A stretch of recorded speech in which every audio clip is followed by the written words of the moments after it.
नमस्कार मित्र, एक समय का बात है जब एक राजा थे। राजा बहुत ही भगवान पे भरोसा करते थे। उनका भगवान का ऊपर बहुत भरोसा था। राजा ने अपने राज्य में एक बहुत सुंदर भगवान श्री कृष्ण का मंदिर बनवाए और वहाँ उनका सेवा के लिए एक पंडित जी को रख लिए पुजारी के हिसाब से।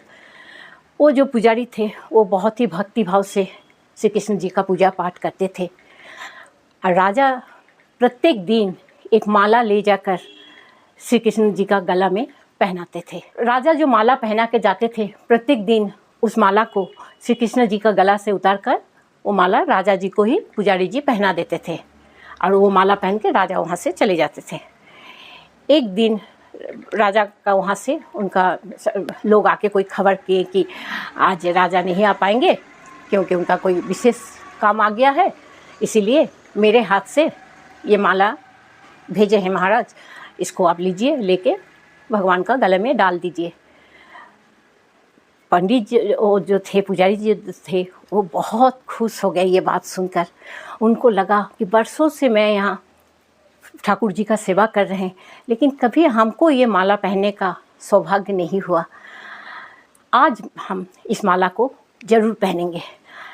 सोचते सोचते ठाकुर जी का गले में माला को तो पहना दिया।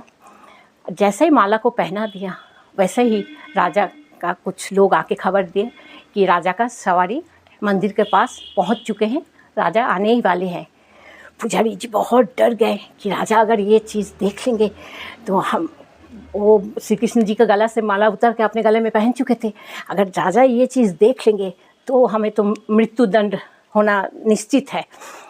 तो जल्दी से माला को खोलकर भगवान श्री कृष्ण गला में पहना दिए।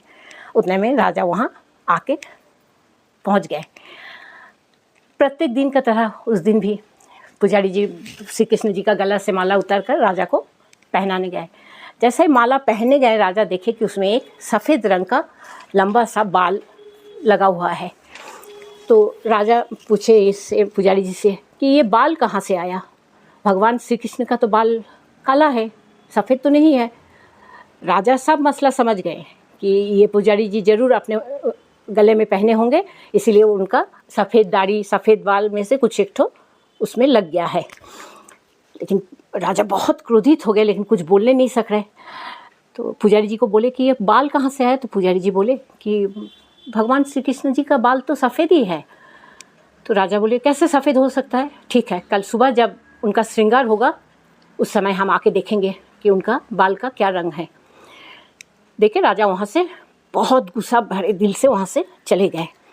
दूसरा दिन सुबह होने से पहले रात में पंडित पुजारी जी खूब रोए श्री कृष्ण जी के पास से, हे प्रभु, हम तो ज़िंदगी भर आपका सेवा किए, मेरा मन का इतना थोड़ा ख्वाहिश था कि आपका पहना हुआ चीज़ एक दिन हम अपना शरीर से स्पर्श करें, लेकिन आज हम इसके लिए मृत्यु दंड हमको हो सकता है कि भुगतना पड़ेगा। आप मेरा रक्षा कीजिए, आप मुझे बचा लीजिए। श्री कृष्ण जी को मन में थोड़ा सा दया आया। वो सोचे सही में ये जो इंसान है ये तो हमको निस्वार्थ भाव से मेरे सेवा करते हैं। कुछ जवाब तो नहीं दिए, श्री कृष्ण जी चुपचाप रह गए। दूसरा दिन सुबह होते ही राजा वहाँ पहुँच गए और बोले आज हम अपना हाथ से भगवान का श्रृंगार करेंगे। बोलकर जैसे ही श्री कृष्ण जी का माथा का मुकुट खोल के रखें तो राजा देख रहे कि उनका पूरा बाल पीछे से सफ़ेद है भगवान श्री कृष्ण का। तो उनको लगा कि पंडित पुजारी जो है ये अपने आप को बचाने के लिए हो सकता है कि सफ़ेद रंग से रंग दिया है भगवान का बाल को। तो एक बाल को राजा ने खींचकर उखाड़ा देखने के लिए कि सही में इसका रंग सफ़ेद है ना इसको रंगा गया है। जैसे ही भगवान के माथा से बाल को राजा ने उखाड़ दिए, वैसे ही वहाँ से रक्त की धारा बहने लगा। तब राजा ने हाथ जोड़कर भगवान श्री कृष्ण का पैर में जाकर गिरे कि बोले भगवान हमें माफ़ कर दीजिए, हम संदेहवश से इतना बड़ा गलती कर लिए, आपका शरीर से हम खून निकलवा दिए, आप हमें माफ़ कर दीजिए। तब भगवान श्री कृष्ण के अंदर से एक आवाज़ आया, देखो तुम हमें कभी देवता समझा ही नहीं, तुम मूर्ति समझ के मेरा पूजा करता था, और ये पंडित जो है ये हमेशा भगवान समझ के कि मेरा अंदर जान है यही समझ के पूजा करता था। इसीलिए हम आज से तुम्हारा पास मूर्ति बन के रहेंगे, तुम्हारे लिए हम कभी भी भगवान नहीं बनेंगे। ये सुनकर राजा का मन बहुत दुखी हो गया।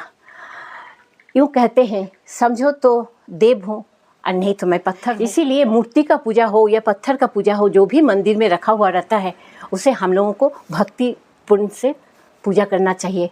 ये समझकर नहीं पूजा करना चाहिए, अरे ये तो एक पत्थर है, ये तो मिट्टी का बना हुआ मूर्ति है, मानो तो भगवान है नहीं तो पत्थर है। ठीक है मित्र, अगर ये कहानी अच्छा लगा तो ज़रूर सब्सक्राइब कीजिएगा, शेयर कीजिएगा। नमस्कार।